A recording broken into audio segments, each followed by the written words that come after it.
নমস্কাৰ, মই সুদৰ্শন।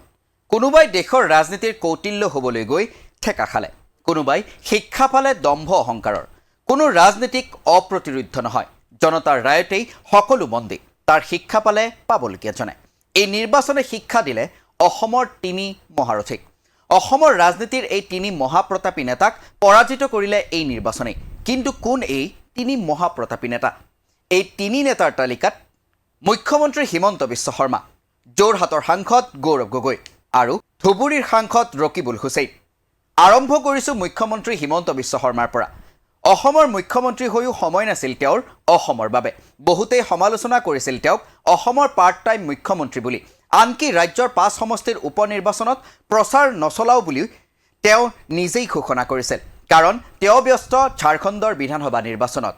বিগত জুন মাহতেই ঝাৰখণ্ড বিধানসভা নিৰ্বাচনৰ বাবে বিজেপিয়ে অসমৰ মুখ্যমন্ত্ৰী হিমন্ত বিশ্ব শৰ্মাক প্ৰদান কৰিছিল সহপ্ৰভাৰীৰ দায়িত্ব, আৰু তেতিয়াৰে পৰা ঝাৰখণ্ডতেই ব্যস্ত হৈ পৰে মুখ্যমন্ত্ৰীগৰাকী। প্ৰাৰ্থীৰ মনোনয়ন পত্ৰ দাখিলৰ পৰা নিৰ্বাচনী প্ৰচাৰৰ অন্তিমটো দিনলৈ মুখ্যমন্ত্ৰীগৰাকীয়ে ঝাৰখণ্ডত অংশ লয় 53খনকৈ নিৰ্বাচনী সভাত।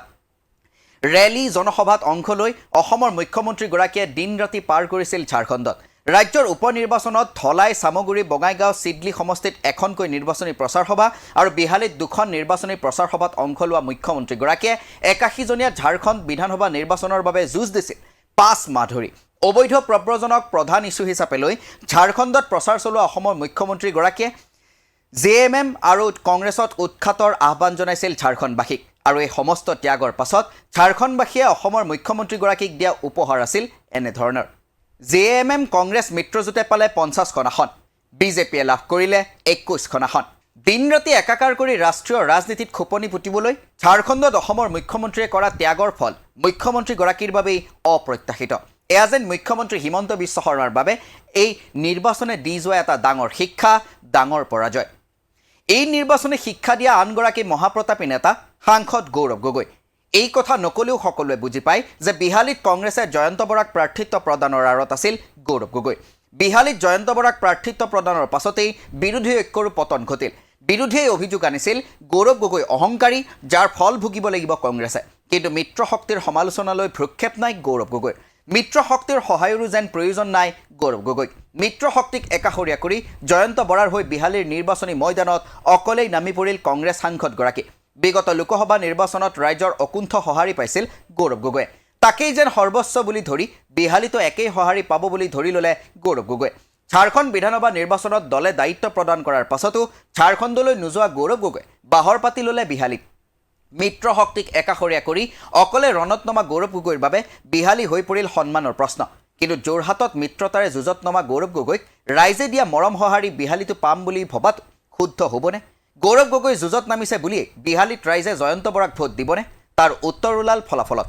বিহালীত কংগ্ৰেছে পালে 41,000 ভোট, পৰাজিত হ'ল 9,000 ভোটত।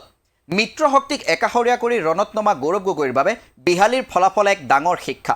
মহাপ্ৰতাপী গৌৰৱ গগৈও এই নিৰ্বাচনৰ পৰাজিত নেতা। এই নিৰ্বাচনে পৰাজিত কৰা তৃতীয়গৰাকী নেতা সাংসদ ৰকিবুল হুছেইন। সৌসিদিনা লোকসভা নিৰ্বাচনত 10 লাখ ভোটত নিজে জয়ী হৈ নিজ পুত্ৰক বিধানসভা নিৰ্বাচনত জয়ী কৰোৱাব নোৱাৰাটো ৰকিবুল হুছেইনৰ ৰাজনৈতিক জীৱনৰ বৃহৎ বিফলতা। চামগুৰি বিধানসভাত ৰকিবুল হুছেইন একেৰাহে 5 বাৰ বিজয়ী হৈছিল। কংগ্ৰেছৰ দুৰ্গখ্যাত সমষ্টিটোৰ ৰকিবুল হুছেইন যেন অঘোষিত অধিপতি। সেয়েহে লোকসভা নিৰ্বাচনৰ পাছত খালী হৈ পৰা চামগুৰি পুত্ৰৰ হাতত গতাই দিবলৈ উপ নিৰ্বাচনত প্ৰাণেপণে যুঁজ দিছিল ৰকিবুল হুছেইনে। পুত্ৰ তানজিল হুছেইনক চামগুৰিৰ পৰা দিছপুৰলৈ লৈ অহাটো ৰকিবুল হুছেইনৰ বাবে আছিল ৰাজনৈতিক জীৱনৰ অত্যন্ত প্ৰয়োজনীয় কাম। কিন্তু চামগুৰিৰ ৰাইজে প্ৰশ্ৰয় নিদিলে বংশবদৰ ৰাজনীতিক। চামগুৰিবাসীৰ ৰায় 10 লাখ ভোটত বিজয়ী ৰকিবুল পুত্ৰ হাৰিল 24,000 ভোটত। কংগ্ৰেছে হেৰুৱাবলগীয়া হ'ল দুৰ্গ।